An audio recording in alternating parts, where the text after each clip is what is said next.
السلام علیکم. ډیر زلمی هلکان ما سره د واتس اپ د لارې رابطه کوي چې هغې ته څه مسلې وي، څه تکلیفونه وي. بیماریان خو ورته نشي ویلی، خو څه مسایل داسې وي چې هغې ته هغې ډېر زیات پریشان وي. د هغې باره کې معلومات کوي چې د دې څه علاج دی، څه دوایانې دي. نو ما چې زه یو ویډیو جوړه کړم چې ټولو ته اسانه شي چې کم علاماتو کې، کم تکالیفو کې چې کوم د زلمو د نارینهو مسلې دي، کومې دوایانې بهترین رزلټ ورکوي. ګورئ، لومبی جریان دی، دا د هلکانو مسله وي ډېره زیاته. دویم ورپسې احتلام دی. دریم ورپسې جریان مزي ده. یو جریان منی وي، یو جریان مزي وي. یو د پراسټیټ نه چې کوم اخراج کیږي نو هغې ته جریان مزي وایي، چې کوم سپرم اخراج کیږي هغې ته جریان منی وایي. نو جریان منی، جریان مزي، احتلام، خوب کې چې اودس وړي، بل مشځني چې کوم وي، هینډ جاب چې کوم عادت وي، نو دا د زلمو دا ټولې مسلې دي. دې لپاره کومه دوايي بهترینه ده، دا ویډیو د هغې باره کې ده. دا ویډیو تاسو مکمل وګورئ چې کوم هلکان دي، کوم زلمي دي، د هغې لپاره ډېره زیاته فایدهمنده ده. د عامو حکیمانو ډاکټرانو چې کوم هغه داونه وي چې یاره تاسو ډېر زیات بیماران یې او تاسو له ذهن کې دا خبرې اچي، عین او بېغمه شئ، انشاءالله د دوی پخپله راواخلئ، سټورونه استعمال یې کوئ، دا مسلې مو قدرتي طور باندې ختمې شي. نو چې کوم هلکان زلمي د جریان ښکار دي، ګوره جریان بیماري نه ده، جریان احتلام د بیماریان نه دي، دا وجوهات وي، څه بدن کې څه تبدیلیان راشي، خوراک صحیح نه وي، نو خپل ژوند کې انداز کې تبدیلي راولي، خپل خوراکونه صحیح کوي.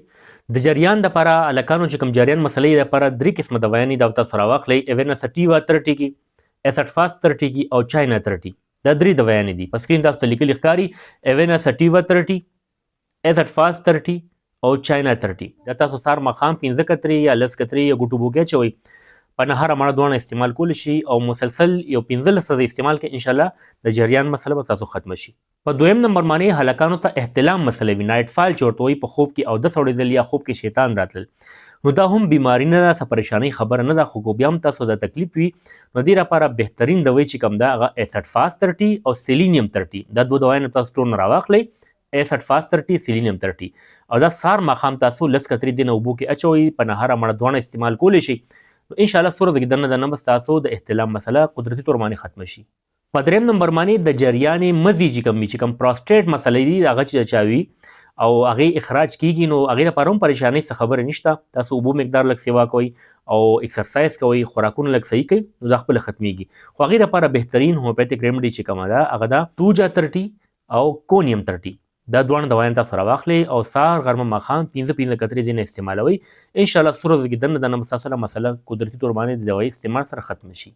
بل زلمو ته یو بله ډېر زیاته مسله کوم چې ډېر زیات عامه شوې ده، فحش مواد سوګوریا داسې وي چې هغه په غلط لارو سر شي، نو هغې هینډ جاب کوي، یعنې مسټربیشن کوي، د لاس استعمال کوي او په لاس باندې د سپرم اخراج کوي.